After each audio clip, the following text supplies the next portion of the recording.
सबसे पहले ये देखो ना, हमारे पास इधर ए पॉइंट है और इधर ये देखो बी पॉइंट है, ठीक है। ए की तरफ क्या है, हमारे पास है फिक्स सपोर्ट है, और बी की तरफ हमारे पास है रूलर सपोर्ट। अब ये देखो क्वेश्चन है। अब क्वेश्चन में हमसे क्या पूछा हुआ है, determine the resultant force and specify where it act on a beam made from a. तो हमें ना रिजल्टेंट फोर्स निकालना है इन सब फोर्सेस का पहले, ठीक है। फिर ना हमें इसमें ये मालूम करना है कि ये डिस्टेंस कितना होगा रिजल्टेंट फोर्स का, इस ए से इस साइड एक्ट कर रहा है या इस साइड। इस चीज़ को हम मालूम करेंगे और कहेंगे कितने डिस्टेंस ए पॉइंट से मालूम करेंगे।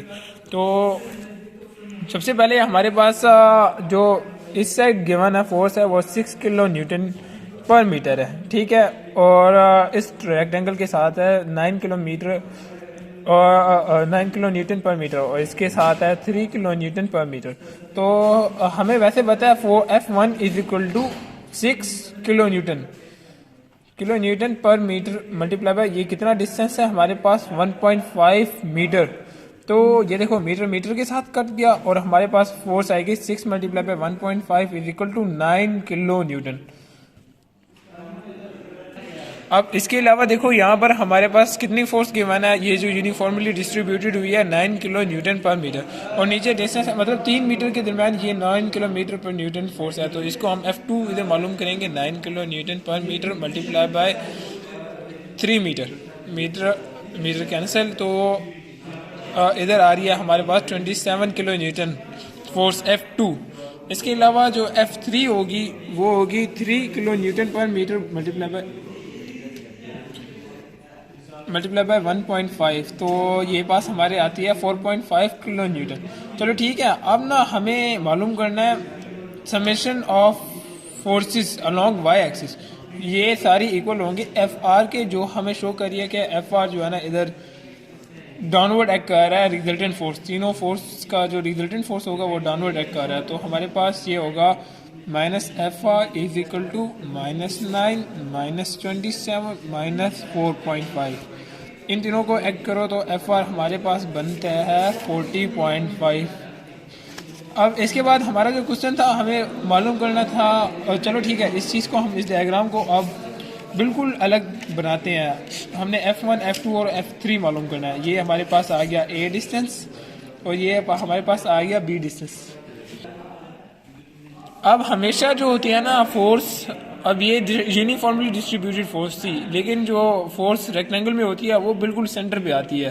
तो हमारे पास ये 1.5 है ना, यहाँ इसका हाफ क्या होगा 0.75, यहाँ 0.75 एक डिस्टेंस होगा, और हमारी जो 9 किलो न्यूटन की फोर्स है ना वो सारी इधर कर रही है, लोड लगा रही है। इसके अलावा हम इधर से देखें तो ये हमारे पास है 3 मीटर, इसका क्या हाफ होगा 1.5 मीटर। लेट्स सपोज 1.5 मीटर यहाँ तक आ जाता है, और जो हमारी जो 27 किलो न्यूटन फोर्स है वो इधर कर रही है। इसके बाद हमारे पास आती है 3 किलो न्यूटन फोर्स जो यूनिफॉर्मली डिस्ट्रीब्यूटेड थी, और इसका इस रेक्टेंगल का हाफ क्या होगा 0.75, तो वो इसी का आएगी। और इसके पास 0.75 ये हो गया, ये मतलब 3 न्यूटन यहाँ तक आता है, यहाँ से 0.75।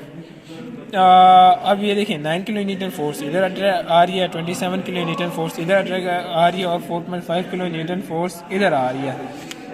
अब हमारे पास जो मेन इक्वेशन थी ना, हमारे पास वैसे टॉर्क क्या होता है, torque is equal to force into displacement, moment, जिस चीज़ को हम मोमेंट भी कहते हैं। अब ये ना इन सब फोर्सेस है ना, इनके जो डिस्टेंस है, इन सब के डिस्टेंस वो इस Fr के बराबर आएंगे। तो हमारे पास आएगा -40.5 इंटू डिस्टेंस हमें मालूम करना है इस रिजल्टेंट का, वो A पॉइंट से कितना आगे या पीछे जा रही है।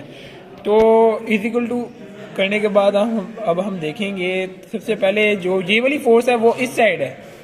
अगर A पॉइंट इधर है, ये फोर्स इस साइड है, तो इस फोर्स को हम क्या लेंगे पॉजिटिव। तो ये वाली फोर्स हमारे पास आएगी 9, और हमारे पास यहाँ से यहाँ तक डिस्टेंस क्या है 0.75, ठीक है। इसके अलावा अब ये दोनों इस साइड है, और इस साइड जो फोर्सेस है वो हमारे पास आ रही है क्लॉकवाइज, इसलिए हम इनको लेंगे नेगेटिव ले लिया। तो हमारे पास ये बनता है 27। अब 27 यहाँ से यहाँ तक डिस्टेंस आप देखें तो 1.5 माइनस ये वाली फोर्स 3, और 3 मीटर प्लस इसका 1.5 का हाफ क्या बनता है 0.75। तो हमारे पास बनता है 3.75। चलो तो हमारे पास डी ऐसे आएगा। अब ये वाला साइड सॉल्व करो। -40.5 D 90 multiply by 0.75, 90 multiply by 0.75 तो हमारे पास आता है नहीं नहीं नहीं नहीं नहीं नहीं 9 मल्टीप्लाई बाय 0.75 तो आता है 6.75 -27 मल्टीप्लाई बाय 1.5 तो 27 मल्टीप्लाई बाय 1.5 हमारे पास बनता है -40.5 माइनस और इसके अलावा 3.75 मल्टीप्लाई बाय 3 तो हमारे पास ये बनता है -11.25। चलो ठीक है, अब d इज इक्वल टू ये हो गया। अब इन दोनों को ऐड करो तो हमारे पास -40.5 -11.25 तो ये हमारे पास बनता है -40.5 -11.25 -51.5 प्लस 6.75 इज इक्वल टू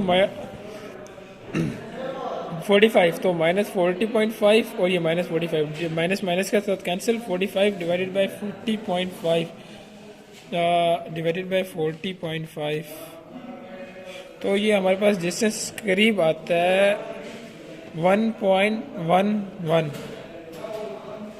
इस तरह सॉल्व हो रहा है मेथड यही है। आगे जाके आंसर कंपेयर कर लेना।